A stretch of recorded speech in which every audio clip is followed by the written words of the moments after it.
take a peek. She had her mosquito net rigged up over it, so it didn't look that strange like a real uncovered coffin with a dead person inside. At first, Mommy wouldn't let her do it, sleep in her coffin, I mean.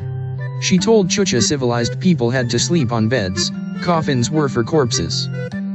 But Chucha said she wanted to prepare herself for dying, and couldn't one of the carpenters at Computoser's factory measure her and build her a wooden box that would serve as her bed for now and her coffin later. Mommy kept saying, "Nonsense, Chucha, don't get tragic."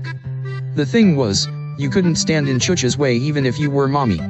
Soon there were jars in Mommy's closet, and her picture from when she was a baby being held by Chucha was out on Chucha's altar with mints on a little tin dish, and a constant votary candle going. Inside of a week, Mommy relented. She said poor Chucha never asked for a blessed thing from the family, and had always been so loyal and good, and so, heavens to Betsy, if sleeping in her coffin would make the old woman happy, Mommy would have a nice box built for her, and she did. It was plain pine, like Chucha wanted it, but inside, Mommy had it lined in purple cushiony fabric, which was Chucha's favorite color, and bordered with white eyelet. So here's the part I remember about that last day. Once Navia left the room, Chucha stood us all up in front of her. Chachas, she always called us that, from muchachas, girls, which is how come we had ended up nicknaming her a play echo of her name for us, Chucha. "You are going to a strange land." Something like that. I mean, I don't remember the exact words. But I do remember the piercing look she gave me as if she were actually going inside my head. When I was a girl, I left my country too and never went back. Never saw father or mother or sisters or brothers. I brought only this along. She held the bundle up and finished unwrapping it from its white sheet. It was a statue carved out of wood like the kind I saw years later in the anthro textbooks I used to pore over, as if staring at those little talismanic wooden carvings would somehow be my Madeline, bringing back my past to me like they say tasting that cookie did for Proust. But the textbook gods never triggered any 4-volume memory in my head. Just this little moment I'm recalling here. Chucha stood this brown figure up on Carla's vanity. He had a grimacing expression on his face, deep grooves by his eyes and his nose and lips, as if he were trying to go but was real constipated. On top of his head was a little platform, and on it, Chucha placed a small cup of water. Soon, on account of the heat, I guess, that water started evaporating and drops ran down the grooves carved in that wooden face so that the statue looked as if it were crying. Chucha held each of our heads in her hands and wailed a prayer over us. We were used to some of this strange stuff from daily contact with her, but maybe it was because today we could feel an ending in the air. Anyhow, we all started to cry as if Chucha had finally released her own tears in each of us. They are gone, left in cars that came for them, driven by pale Americans in white uniforms with gold braids on their shoulders and on their caps. Too pale to be the living. The color of zombies, a nation of zombies. I worry about them, the girls, Dona Laura, moving among men the color of the living dead. The girls all cried, especially the little one, clutching onto my skirts, Dona Laura weeping so hard into her handkerchief that I insisted on going back to her bureau and getting her a fresh one. I did not want her to enter her new country with a spent handkerchief because I know what tears await her there. But let her be spared the knowledge that will come in time. That one's nerves have never been strong. They have left and only the silence remains, the deep and empty silence in which I can hear the voices of my Santos settling into the rooms, of my Loa telling me stories of what is to come. After the girls and Dona Laura left with the American zombie whites, I heard a door click in the master bedroom, and I went out to the corridor to check for intruders. All in black, I saw the Loa of Don Carlos putting his finger to his lips in mockery of the last gesture I had seen him make to me that morning. I answered with a sign and fell to my knees and watched him leave through the back door out through the guava orchard. Soon afterwards, I heard a car start up. And then the deep and empty silence of the deserted house. I am to close up the house, and help over at Dona Carmen's until they go too, and then at Don Arturo's, who also is to go. Mostly, I am to tend to this house. Dust, give the rooms an airing. The others except for Chino have been dismissed, and I have been entrusted with the keys. From time to time, Don Victor, when he can get away from his young girls, will stop by to see to things and give me my monthly wages. Now I hear the voices telling me how the grass will grow tall on the unkempt lawns, how Dona Laura's hanging orchids will burst their wire baskets, their frail blossoms eaten by bugs. How the bird cages will stand empty, the poor having poached the tortolas and guineas that Don Carlos took so much trouble to raise, how the swimming pools will fill with trash and leaves and dead things. Chino and I will be left behind in these decaying houses until that day. I can see now when I shut my eyes that day the place will be overrun by guardias, smashing windows, and carting off the silver end plates, the pictures and the mirror with the winged babies shooting arrows, and the chairs with medallions painted on back, the box that makes music, and the magic one that gives pictures. They will strip the girls' shelves of the toys their grandmother brought them back from that place they were always telling me about, with the talcum powder flowers falling out of the clouds and the buildings that touch Dambalada's sky, a bewitched and unsafe place where they must now make their lives. I have said prayers to all the Santos, to the Loa, and to the Gran Poder de Dios, visiting each room, swinging the kin of cleaning smoke, driving away the bad spirits that filled the house this day, and fixing in my head the different objects and where they belong, so that if any workman sneaks in and steals something I will know what is gone. In the girls' rooms I remember each one as a certain heaviness, now in my heart, now in my shoulders, now in my head or feet. I feel their losses pile up like dirt thrown on a box after it has been lowered into the earth. I see their future, the troublesome life ahead. They will be haunted by what they do and don't remember. But they have spirit in them. They will invent what they need to survive. They have left, and the house is closed and the air is blessed. I lock the back door and pass the maid's room, where I see Immaculata and Navia and Milagros packing to leave at dawn. They do not need my goodbyes. I go in my own room, the one Dona Laura had special made for me so I could be with my Santos at peace and not have to bear the insolence and annoyance of young girls with no faith in the spirits. I clean the air with incense and light the 6 candles, one for each of the girls, and one for Dona Laura, whose diapers I changed, and one for Don Carlos. And then, I do what I always do after a hard day, I wash my face and arms in agua florida. I throw out the water, saying the prayer to the Loa of the night who watch with bright eyes from the darkened sky. I part the mosquito netting and climb into my box, arranging myself so that I am facing up, my hands folded on my waist. Before sleep, for a few minutes, I try to accustom my flesh to the burial that is coming. I reach up for the lid and I pull it down, closing myself in. In that hot and tight darkness before I lift the lid back up for air, I shut my eyes and lie so still that the blood I hear pounding and the heart I hear knocking could be something that I have forgotten to turn off in the deserted house. The human body yo-yo back then, we all lived side by side in adjoining houses on a piece of property which belonged to my grandparents. Every kid in the family was paired up with a best friend cousin. My older sister, Carla, and my cousin Lucinda, the 2 oldest cousins, had a giggly, gossipy girl friendship that made everyone else feel left out. Sandy had Gisela, whose pretty ballerina name we all envied. Baby sister Fiffle and my sweet-natured cousin Carmencita were everyone's favorites, a helpful little pair, good for errands, turning jump ropes, and being captured when the large communal yard we played in was transformed into the Old West by Cowboy Mundin and Cowgirl me. We were the only boy-girl pair, and as we grew older, Mommy and Mundin's mother, Tia Carmen, encouraged a separation between us.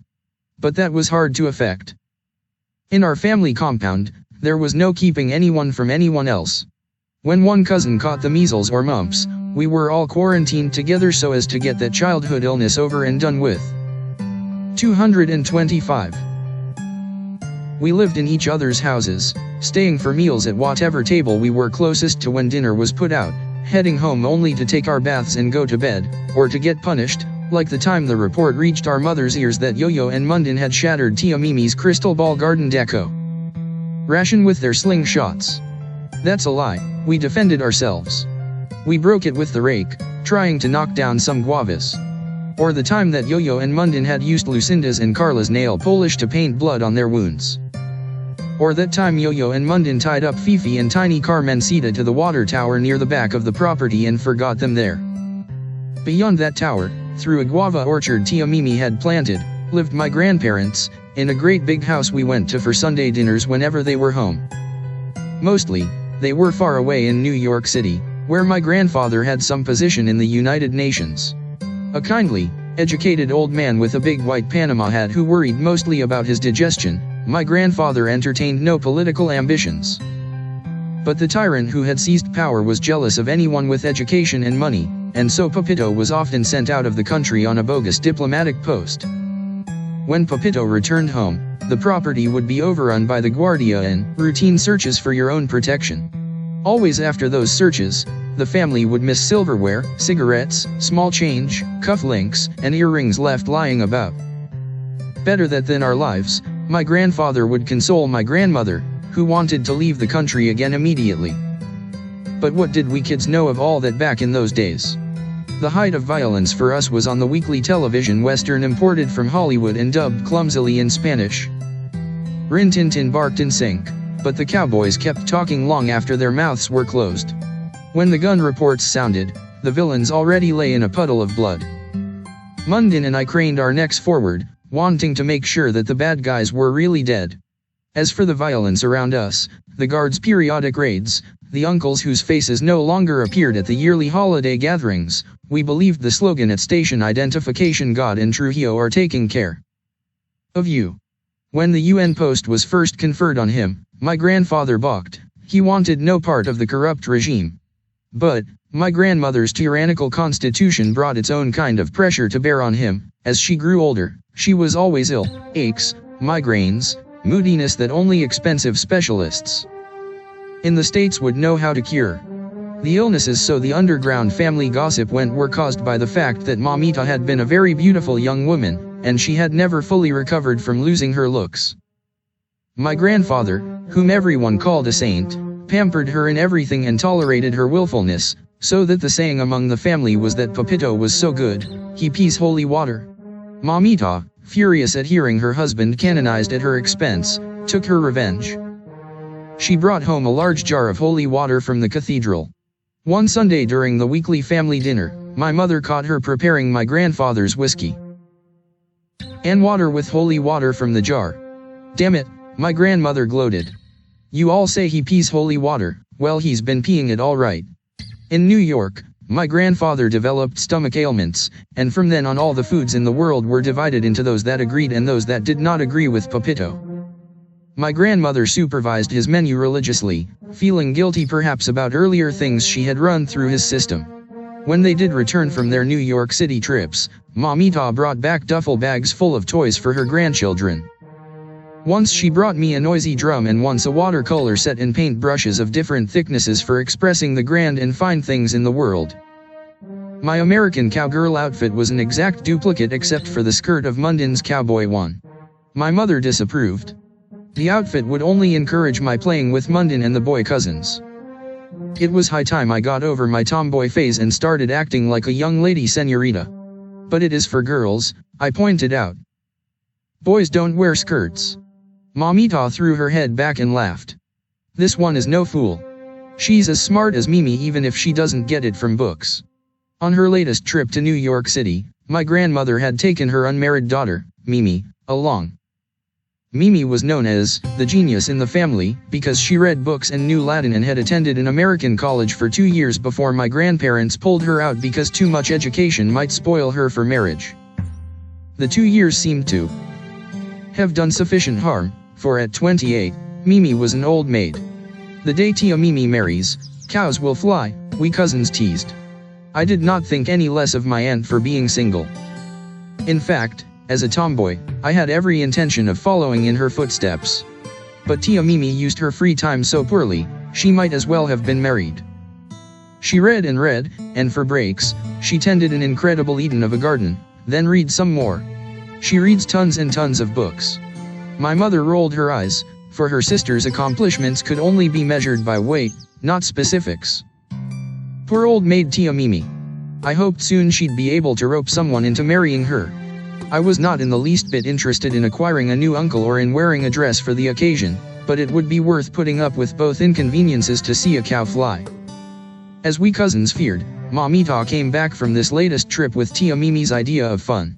Instead of the usual oversized, cheap, gaudy, noise-making, spoiling your clothes, waste in your mind toys, that duffel bag was lined with school supplies and flashcards and workbooks and puzzle-size boxes whose covers announced, Mastering Arabic Numerals, the one. Tears of nature, a BC of reading, more sounds to say. Mundin and I exchanged a grim biting the bullet look as our gifts were handed to us. I got a book of stories in English I could barely read, but with interesting pictures of a girl in a bra and long slip with a little cap on her head that had a tassel dangling down. Mundin fared much better, I thought, with a see-through doll whose top half lifted off. Inside were blue and pink and light brown tubes and coils and odd-shaped pellets which all fit together like a puzzle. Tia Mimi explained the toy was called the human body. She had picked it out for Mundin because recently, in one of those after-dinner sessions in which aunts and uncles polled the children on what they were planning to do with themselves when they grew up, Mundin had expressed an interest in the medical profession. Everyone thought that was very good of him and proved he had a good heart after all. But Mundin had confided in me later that he was mostly interested in giving needles and cutting people open on the operating table. We examined the human body doll while Tia Mimi read out loud from a little booklet that came with it about the different organs and what each was good for. After we'd learned to put them together so the heart wasn't tangled in the intestines and the lungs didn't face the spine, Mundin commenced grumbling. A doll? Why'd she get me a stupid doll? I disliked them too. But this doll was better than a reading book, and you could own it with self-respect, seeing as it was a boy with guts. But I was surprised that along with his other organs, this boy didn't have what in those days I called a peer. I'd seen them on little naked beggar boys at the market and once on my grandfather, who peed holy water, when I walked in on him in the bathroom ministering to his need. But this doll was as smooth between his legs as a baby girl. Mamita, who yearned for her youth again, must have remembered what it was like to be young and dumb and fun-loving. She had snuck back for us when Mimi's back was turned, little nonsense presents. I got a paddle with a little ball attached on an elastic string, which I whacked and whammed as if it were my reading book, and Mundin got a big packet of bright pink modeling clay. At first, neither of us knew what the packet was. My cousin's eyes flashed like bright coins. "Bubble gum," he cried out. But my grandmother explained that no, this was a new kind of modeling clay that was easy to work with. She demonstrated. Pulling off a handful, she molded a ball, bunched little ears side by side, dotted two eyes with a bobby pin she took out of her hair and finished it off with a tiny ball of a tail. She held her hand out to me. "Ah," I cried, for in her palm was the likeness of a tiny rabbit. But Mundin was not impressed. Bunny or not, he still could not blow bubbles with it. All morning, I tagged behind Mundin, begging him to trade me that packet of clay. But he was not in the least bit tempted by my reading book, though he did linger a moment over the pictures of the girl in her underwear before handing the book back. My paddle ball was no good to him either. He was liable to ruin his batting swing by striking at a little jack's ball. A girl's ball, he called it. At that, I drew myself up with wounded pride and strode off to our side of the property. Mundin followed me through a path in the hedges and then lingered by my side as I sat on a patio lawn chair pretending great interest in my book. He paced by me several times, tossing his big ball of clay from hand to hand like a baseball. "What nice clay," he observed. "Very nice clay." I kept my eyes on my book. A strange thing began to happen. I actually became interested in those dark, dense paragraphs of print. The story was not half bad. Once upon a time a sultan was killing all the girls in his kingdom, decapitating them, running swords through them, hanging them. But then, the girl pictured in bra and slip, the girl with a name that looked like a misprint Scheherazade, I sounded it out, this girl and her sister were captured by the sultan. They figured out a way to trick him. Just as he was about to cut off their heads, the sister asked him if they couldn't just hear one more of Scheherazade's wonderful stories before they died. The Sultan agreed and gave Scheherazade until dawn. But when the sun rose, Scheherazade hadn't yet finished her fascinating story. "I guess it's time to die," she interrupted herself. "Too bad. The ending is really good." "By Allah," the Sultan swore. "You're not dying until I hear the rest of the story." A shadow fell across the page I was reading. I glanced up, keeping my place in the text with an index finger. I would have given my cousin a dirty look and gone on with my reading if it hadn't been for the magnificent creature he had created. He must have rolled all of the clay into one long pink coil and looped it once, twice around his shoulders like a circus performer's boa. Raising his chin, he passed within inches of me, through the hedges to his side of the yard. I knew he was ready to negotiate. I set my book face down on the chair and followed after him. But beyond the hedge, Mundin had run into a captive audience. Fifi and Carmencita watched while Mundin unwrapped the snake from around his neck and poked one end at his little sister. Carmencita screamed and fled indoors. In a minute, we could hear Mundin's mother calling out in a punishment voice, "Edmundo Alejandro de la Tone Rodriguez." Now, Fifi, who could not be long without her other half, headed towards the house. "I'm telling," she announced. Mundin blocked her path. He tried to bribe her with a handful of his clay. No fair. I hurried towards him, pushing little Fifi aside. He wouldn't even trade with me, his best buddy, and here he was giving it away to a little sister for nothing. Okay. He motioned for me to lower my voice. He held the snake out to me. "Trade you." My heart soared. Here was my desire, within reach. I made a desperate offer. "I'll give you whatever you want." Mundin considered for a moment. A sly little smile spread across his lips. It was like a liquid spilling and staining something it mustn't. He lowered his voice. "Show me you're a girl." Stalling, I looked around. My eyes fell on Fifi, who was following the transaction closely. "Here." He jerked his head, indicating the old coal shed at the back of the property where Mamita's gardener, Florentino, kept his tools. Since this part of our property adjoined the palacio of the dictator's daughter and son-in-law, my grandfather had been reluctant to erect a high wall lest it be considered a snub. Tia Mimph's hedge of bright red ginger shielded us somewhat from the sight of the eyesore palace and of the dictator strolling of a Sunday afternoon with his 3-year-old grandson in a minuscule general's uniform. We children were forbidden to wander this coal shed area ever since the time Mundin and I had set off a firecracker just as the miniature general paraded by with his nursemaids. Pepito had to spend the night down at the SIM headquarters explaining that his 7-year-old grandson had meant no harm. Perhaps because it was out of bounds, the coal shed was Mundin's and my favorite place to scout for Indians. Behind a sack of fertilizer, we once discovered a magazine with pictures of naked women with sly looks on their faces, as if they had just been caught stealing nail polish or tying people up to water towers. I followed Mundin into the shed, turning every so often and glowering at Fifi, who trailed behind us. At the door I gave her a little push to go away. "Let her in," Mundin argued, "or she'll go tell." "I'll tell," Fifi agreed.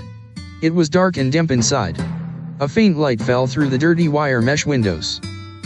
The air smelled of the black soil brought down from the mountains to make Tia Mimi's giant ferns grow tall. In a corner, hoses lay coiled like a family of dormant snakes. Fifi and I lined up against a far wall. Mundin faced us, his hands nervously working the snake into a rounder and rounder ball. "Go on," he said. "Take them down." Immediately, Fifi pulled down her pants and panties in one wad to her hips, revealing what she thought was in question, her belly button. But I was older and knew better. In religious instruction classes, Sor Juana had told how God clothed Adam and Eve in the Garden of Eden after they had sinned. Your body is a temple of the Holy Ghost. At home, the aunts had drawn the older girls aside and warned us that soon we would be señoritas who must guard our bodies like hidden treasure and not let anyone take advantage. It was around this time that strong pressure was put on me to stop playing with Mundin and to join the other young lady cousins in their grown-up beautician games and boy gossip inside the house. "Go on," Mundin ordered impatiently. Fifi had caught on and lowered her pants and panties to her ankles. I gave my cousin a defiant look as I lifted up my cowboy skirt, tucked it under my chin, and yanked my panties down.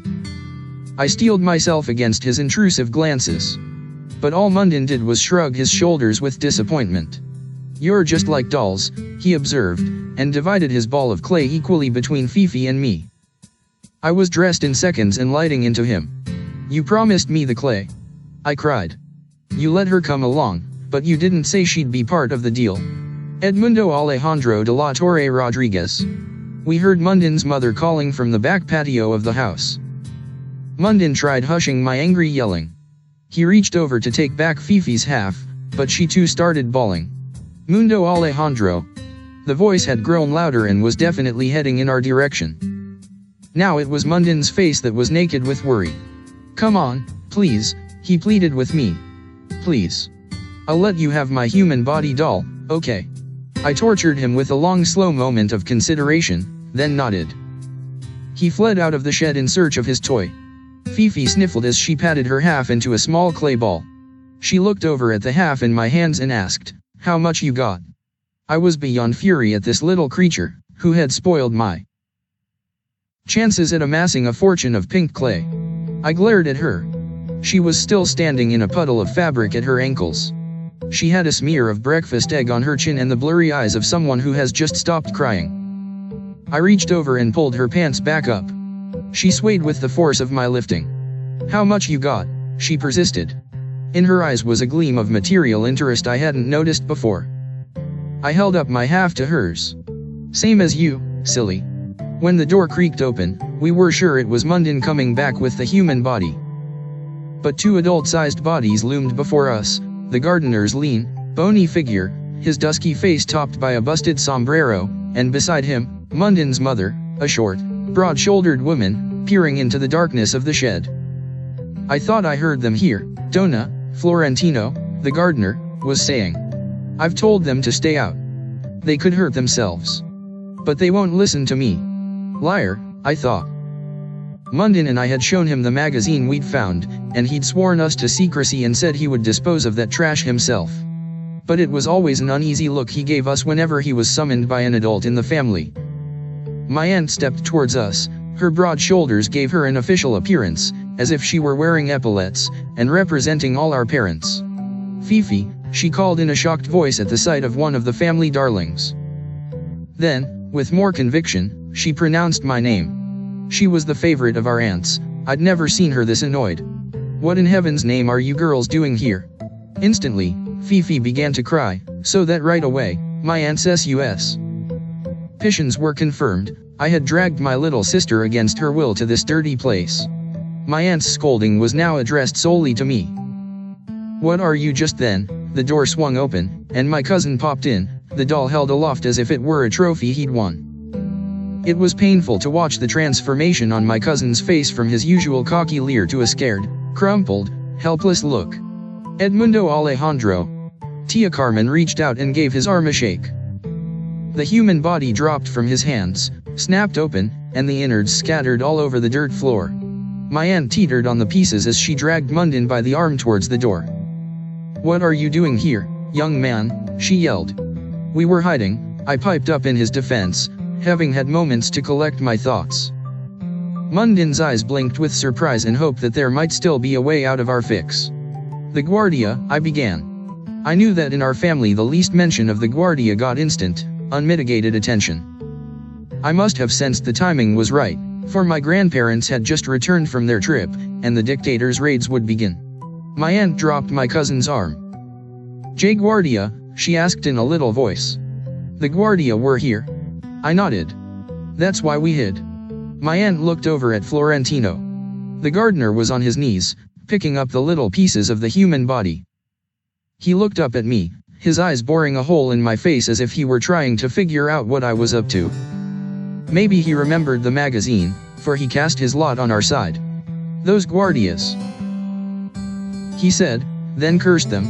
"They've tramped through the ginger hedge so many times, Senorita Mimi has given up on it." Smiling feebly, Mundin stood silent just when I needed him to bring in the cavalry and rescue my besieged story. His mother knew him well and sensed we were up to no good, but the Guardia on the property meant no diddling with minor infractions. It was everybody to their houses, bureau tops cleaned off, portable objects battened down. My aunt ushered us out of that coal shed towards the big house. We walked back in a quick single file, my cousin leading, his mother right behind him so she could keep a close eye on him, then Fifi, then me, and finally, Florentino bringing up the rear. In each of his big worn hands, he carried the transparent halves of the cracked open human body. "We couldn't spare the time now," my aunt said, "to find all the little pieces in the dark." Later, when Florentino brought what he had retrieved to the big house in the hollow of his hat, most of the organs had been chewed out of shape by the dogs or bent by my aunts stepping on them. We couldn't tell the blue kidneys from bits of lung or the heart from a pink lobe of brain, and though Mundin and I tried using the diagram, there was no puzzling the hole back inside the little man. Still lives Saudi Dona Cherito took the lot of us native children in hand Saturday mornings 9 to 12 to put art into us like Jesus into the heathen. She was an islander only by her marriage to Don Jose. She herself was cultured and from some place over in Germany and had been to the grand museums of Europe to look art in the face. She had touched with the hand she held up to us the cool limbs of the marble boys, and those short blunt fingers had been shot through with artistic talent. There was no arguing with Dona Cherito over the color of the vermilion coral in the umber depths of the aquamarine oceans. She grappled the brush from your hand and showed you how, all the while barking instructions in her guttural Spanish, which made you feel that you were mispronouncing your native tongue because you did not speak it with her heavy German accent. She had met Don Jose in Madrid during a tour of the Prado. The young man was abroad on a medical school scholarship, although he had no intention of becoming a doctor. Every year, 239. The government awarded European scholarships, each one earmarked for a certain needed profession, and if you won one and were poor, you accepted for the chance to eat 3 meals a day, one of them hot. Between meals, Don Jose sketched rather than dissected the cadavers and caught up on his sleep on a bench below a Gauguin and alongside several Van Goghs in the Prado. His lodging stipend Don Jose spent on art supplies. 3 years of sleeping with sunflowers and starbursts and Tahitian maidens had done what a decade of academy training could not do. Don Jose came into his own, a Hirokaka primitivist church sculpture style, our island art critic later proclaimed it. Great brown angels with halos of hibiscus blossoms descended from heaven, pulled down by their enormous gourd breasts and ripe honeydew bottoms. Don Jose also came upon Dona Cherito one late afternoon in the Prado as she was copying the garment folds on a Greinwald martyr. He was impressed with her big white slab of a body like an unfinished sculpture. She with his quick sketch of her as Madonna ascending in folds upon modest folds of garments. They married and returned to his island home where there wasn't anything to do. Dona Cherito griped in her gutturals but get one's work done. On the outskirts of the capital they built a storybook cottage, 2 stories, fretted with eaves and little porches and window boxes, an incongruous alpine look in the tropics. There they lived for over 20 years out of the swing of island social life. They would have been totally ignored, in fact, had it not been for their strange house, which parents took their children to see on Sunday afternoon drives in the countryside. There's the Hansel and Gretel house. If the curtains were drawn back, and a figure peered out of one of the innumerable little windows like an eyeball trying to find a fitting socket, the children wailed, the witch, there she is." You can imagine my amazement, then, when one Saturday morning of my 8th year, I was deposited on the doorstep of that house in the company, fortunately, of 13 of my cousins for our first art lesson. It was really my doing, or rather my drawings, that had brought us to this brink. Up to this point, I had been an anonymous de la Torre child, second daughter to a second daughter of my grandparents, Don Edmundo Antonio de la Torre and Dona Yolanda Laura Maria Rochaith de la Torre. I was born to die one of the innumerable, handsome de la Torre girls, singled out only when some aunt or other would take hold of my face in her hand and look intently at it, exclaiming that my eyes were those of my great aunt Graciela, that my mouth was Mamita's exactly. So, you see, even these minor distinctions felt like petty theft. Whatever I, Sandra Isabel Garcia de la Torre, was, personally, was as a dolly on wheels to roll that illustrious de la Torre name from social gathering to social gathering. But then, one epiphany, boxes of crayons and tablets of paper were distributed among the children, and it was discovered that some small, anonymous hand was capable of capturing likenesses, dotting vision into eyes and curling hair upon a head so you ached to touch it. Who drew that baby? Whose cat is that? They marveled. The artist was discovered at the bottom of the yard drawing the nursemaid Milagros's boy with a brown and a gold and a purple crayon. Gifted descended upon my hitherto unremarkable shoulders like a coat of many colors. A few days after my gift was discovered, Milagros cast me a worried look at dinner. She made a pretext of cutting up my meat, and as she cut, she whispered in bite-sized phrases, "Please, Senorita Sandy, you must come to my house." After the meal, I snuck out to the forbidden part of the property where the servants' families lived in their little shanty shacks. Her boy lay moaning on a cot. Holy candles flickered on a shelf. Milagros had soaked the child in holy water after taking him to high mass at the cathedral, but still he was feverish and wailed, as if he were mourning his own death before going. "Please, please, Señorita Sandy, you must release him," Milagros pleaded, taking my drawing off the wall where she'd hung it beside a crucifix. I stared at the little brown crayon face in my hand, then crumpled it up. The baby tossed. I put the scrap in her little cooking stove, and then Milagros and I watched it catch and curl into yellow flames that looked like orange pencil shavings. "Ashes to ashes, dust to dust," she murmured and thumped her breasts. The smoke made baby cough. He looked up at me with glazed spirit eyes. By breakfast the next morning, Milagros gave me the nod. Her baby was cured. I had less luck with my cats.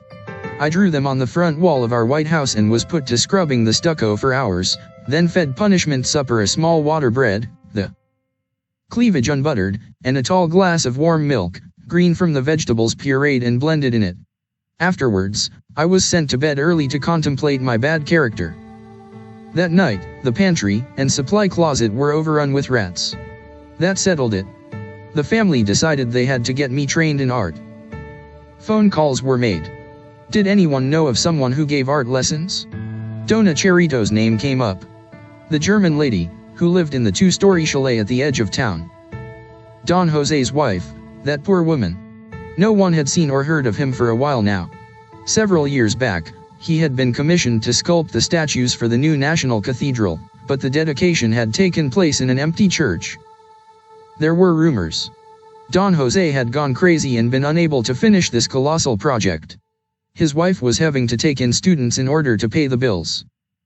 As I understand it, at first Dona Cherito was insulted at the de la Torre request. She was an artiste, she took on apprentices, not children.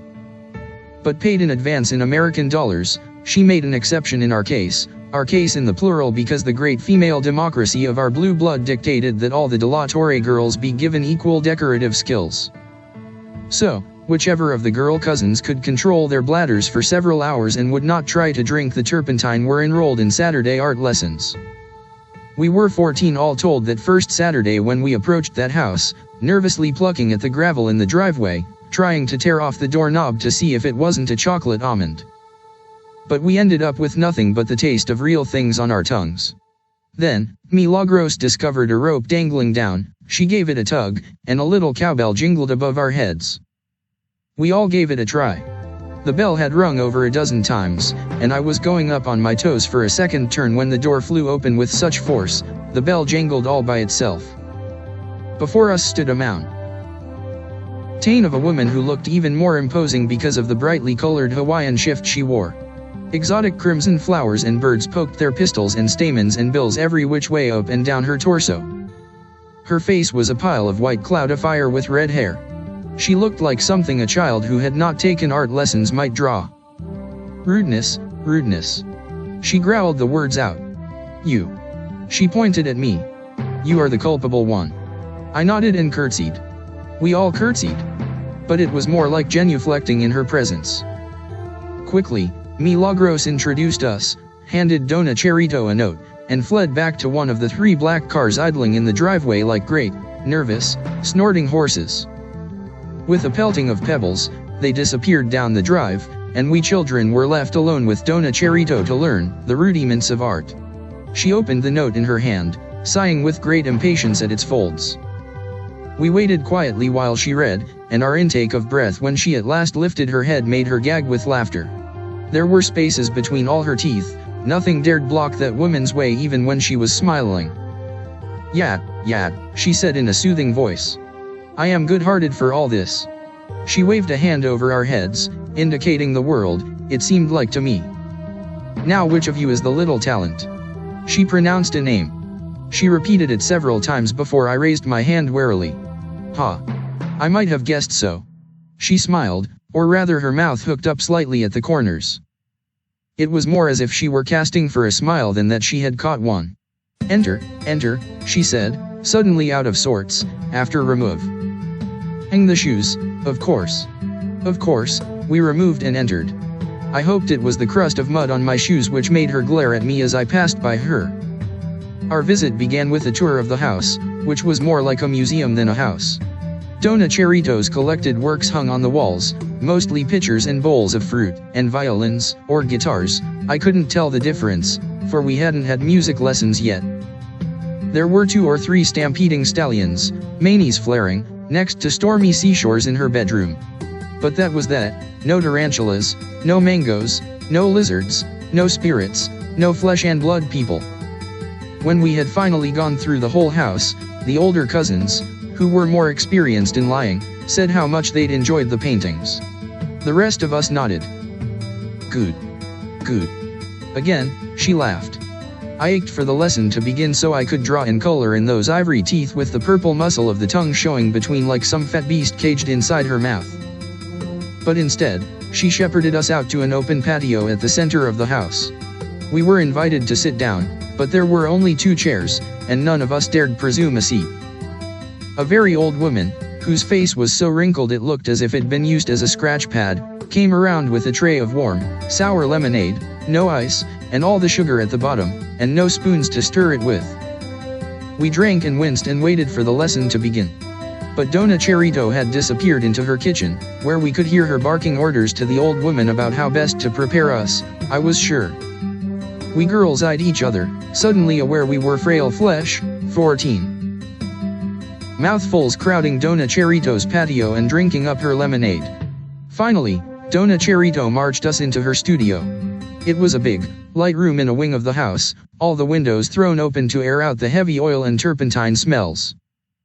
Cane chairs had been arranged in rows, drawing boards on each seat, a crate between every 2 chairs with a big jar of clear water and several ripped-up pieces of old toweling on top. This must have been the "some supplies included" of the agreement. Find yourself an accommodation, Dona Cherito ordered. There was a scramble for chairs in the back rows, but I was not one of the lucky ones.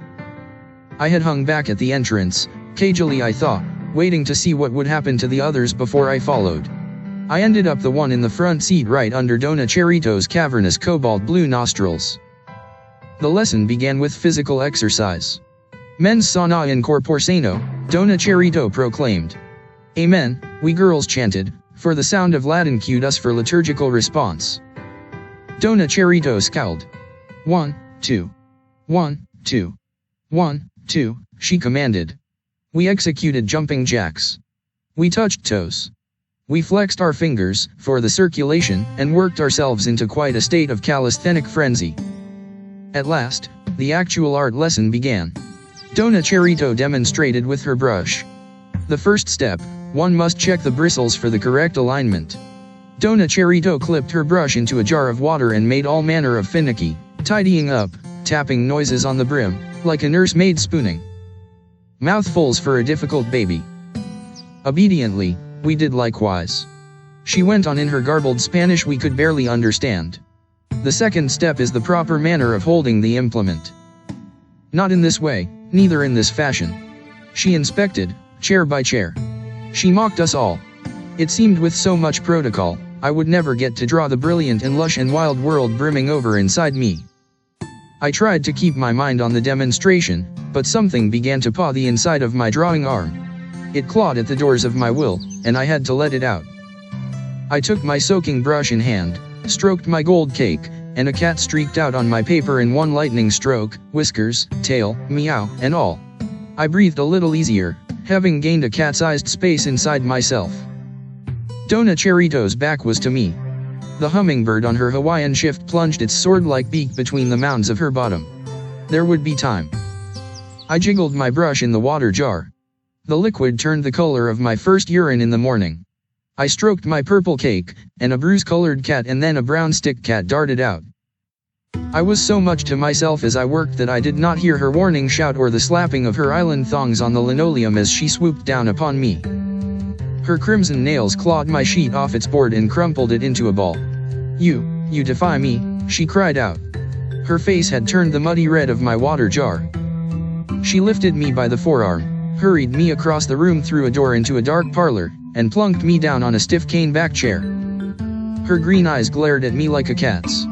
They were speckled with brown as if something alive had gotten caught and fossilized in the irises. "You are not to move until I have given you leave. Is that comprehensible?" I bowed my head in submission. From the corner of my eye, I saw my frightened cousins obediently practicing their first brush strokes. Dona Cherito filled the doorway a moment with her large body, then she pulled the door to with a great slam. I sat as still as one of her still lives that hung on the walls around me. I felt her presence in the dark, hushed, airless room. Her brush was poised above my head. She could paint over my hair, blank out my features, make my face no more than a plate for apples, grapes, plums, pears, lemons. I dared not move.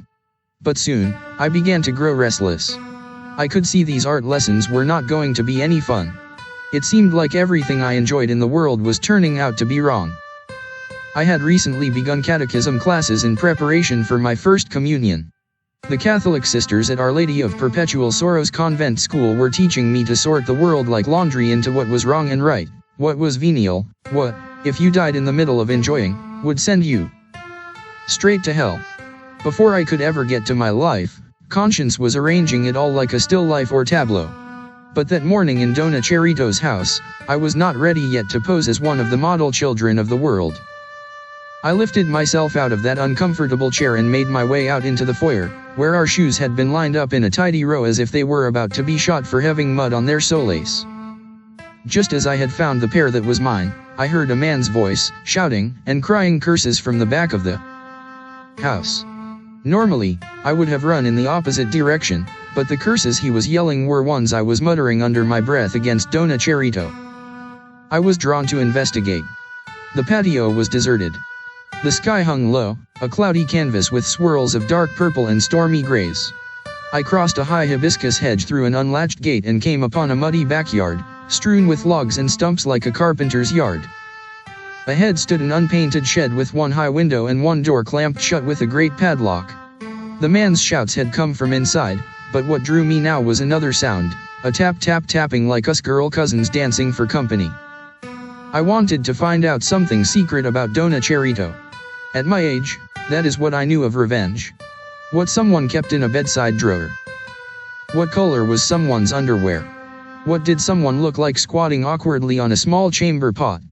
Then, when that someone fell upon me with violent discipline, I could undo with a gaze, I know you, I know you.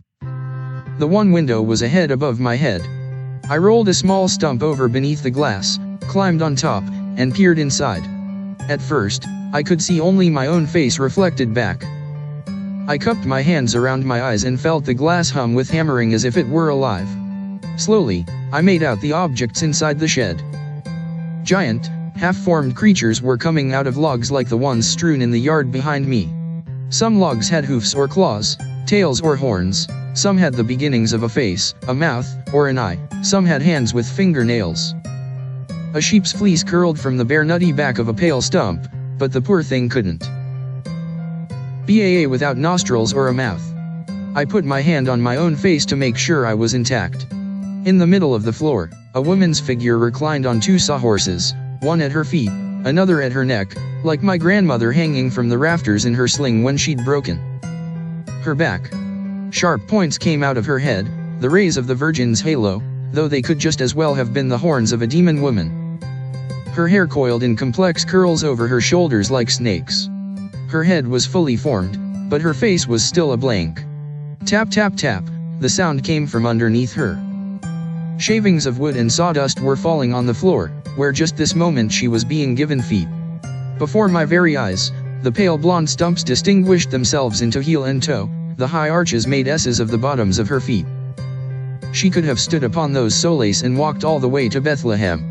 When his brown head emerged from between her legs, I believed him at first to be one of his own creations. He was the same shiny mahogany color as his half-formed creatures. Around his neck was a halter, trailing a chain to an iron ring by the door. And that was all he wore. He was a tiny man, my size, standing on a log, perfectly proportioned, except for one thing. I had seen the stud bulls on my grandfather's ranch during breeding season and witnessed their spectacles among the cows. Once, a saucy nursemaid had informed me that, in embroidered linens with the lights off and the fans going, my fine Delatore mother had gotten me no differently. The little man grew big like those bulls on the ranch as he worked on the Virgin's feet. When he was done with that end, he climbed on top, straddling her, his rattling chain settling behind him like a great tail.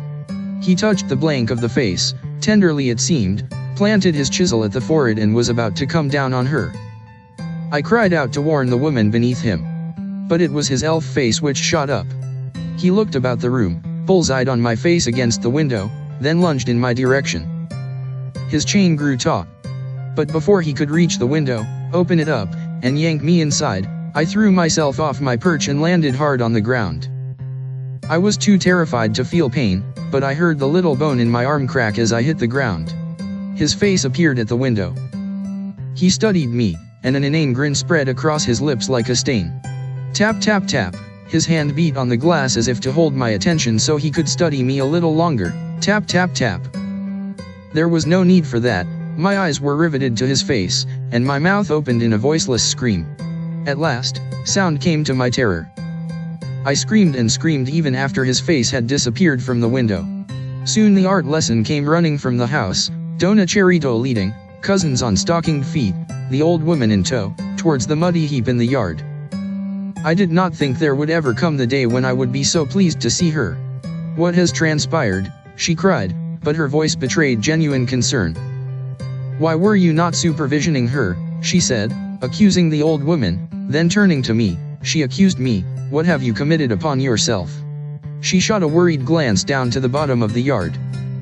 Tap tap tap came the sounds from inside the shed. I lifted up my throbbing arm, an offering of broken bone. She could have my face smeared with tears, my body soiled with mud like a creature's, the small wet sobs coming out of my mouth. "I broke it," I wailed.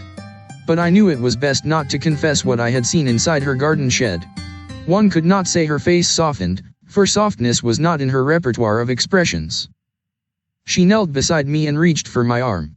But even her lightest touch made me wince with pain. "Broke?" She gazed down at me. I now saw that the speckles in her eyes were splinters of bones, shards of things she had broken over the years. Meanwhile, without supervision, my little cousins had begun balancing on logs, patting mudcakes, enjoying the holiday of smearing their dresses and darkening their white socks. A pair of explorer cousins marched towards the shed with sticks. Dona Cherito stood up and sounded the alarm. "Attention! Back in the studio this instant, everyone!" They scurried back. The rain began to fall, big sloppy drops as if someone were shaking out a paintbrush. She lifted me in her arms. I clung to her as if I were her own child. I laid my head above where her heart should be and thought I could hear, as if inside a conch shell, the dark Atlantic, the waves thrashing in high winds, the vast plains of Central Europe. She knew the world was a wild place. She carried a great big brush. She made pinwheels of the whirling stars that had driven many a man mad. She could save me from the crazyman in the shed. I hung on. But that was the last I ever saw of Dona Cherito. The cars came screeching to a stop in the driveway. My mother hurried into the house. I began to cry to convince her of the seriousness of my condition. And as the shock wore off, I did feel a piercing pain in my arm as if someone were driving a chisel through the bone. At the hospital everyone's suspicions were confirmed. My arm was fractured in 3 places. I wore a cast for months, and when it was sawed off at last, the arm was discovered to have healed crookedly. There was no help for it but to break the bone again and reset it. This was considered a major enough operation that I was given gifts in a little overnight case to take to the hospital with a lock, the combination of which was the month, day, and year of my birth. A mass was said at the cathedral for my quick recovery, and I was allowed to have dishes of ice cream between meals to make me brave, and it was explained to my envious cousins, to give her added calcium. I was sure that I was about to die. And that's why everyone was being so kind to me. I did not die. And the bone did finally heal, almost perfectly. But for a year on and off, I carried my arm in a sling. The cast was signed by several dozen cousins and aunts and uncles, so I seemed a composite creation of the de la Torre family: Gisela de la Torre, Mundin de la Torre, Carmencita de la Torre, Lucinda Maria de la Torre. There were notes and rhymes. Some of the messages were smart aleck remarks and skull and bones by cousins who resented me for getting out of lessons inflicted on them because of me. For though my own art career had come to a crashing halt, my girl cousins had to spend their Saturday mornings drawing circles, then onto ovals, before finally these ovals were allowed to ripen into apples. Months later, they graduated to utensils: a pitcher, a basket, a knife. The final project was a still life with all these objects in it, as well as a small hunk of plastic ham. Bitterly, they complained, they hated art, they did not want to take lessons. But American dollars, they were informed, did not grow on island trees. Art lessons it would be for the next year. By Christmas, the lessons were over. My cast was off. But I was a changed child. Months of pampering and the ridicule of my cousins had turned me inward. But now when the world filled me, I could no longer draw it out. I was sullen and dependent on my mother's sole attention, tender-hearted, and whiny, the classic temperament of the artist, but without anything to show for my bad character. I could no longer draw. My hand had lost its art. I did have one moment of triumph during that year of art lessons. Christmas Eve, along with the rest of the De La Torre children, I was taken to the National Cathedral for the Nativity pageant where the new creche was to be unveiled. We marched up the aisle to the altar, which was decked with poinsettias and candles and curtained off with red and green draperies. At the stroke of midnight, the bells began to peal. The side doors of the cathedral burst open and out came a procession of priests and nuns and acolytes, clacking their censers, sending up the fragrance of myrrh and frankincense the three kings had brought over with them from the Orient. Two of the altar boys drew back the curtains. Before me were the giants I'd seen in Don Jose's work shed. But these were sacred figures in rich velvet capes and glittery robes and shepherd's cloaks beautifully stitched to look ragged with patches by the Carmelite nuns. Kings and sheep and whinnying horses and serving maids and beggar boys gathered together in the frosty imagined night. God was going through all the trouble of self-creation to show us how. The wind was up. Rain splattered on the cathedral roof. Far away, a dog barked. When the altar gate was thrown open, the congregation surged forward to touch the infant Jesus for good luck in the coming year. But my eyes were drawn to the face of the Virgin beside him. I put my hand to my own face to make sure it was mine. My cheek had the curve of her cheek, my brows arched like her brows, my eyes had been as wide as hers, staring up at the little man as he knocked on the window of his work shed. I reached out my crooked arm and touched the hem of her royal blue robe and her matching cloth slippers. Then I too broke into glad tidings and joy to the world with the crowds of believers around me.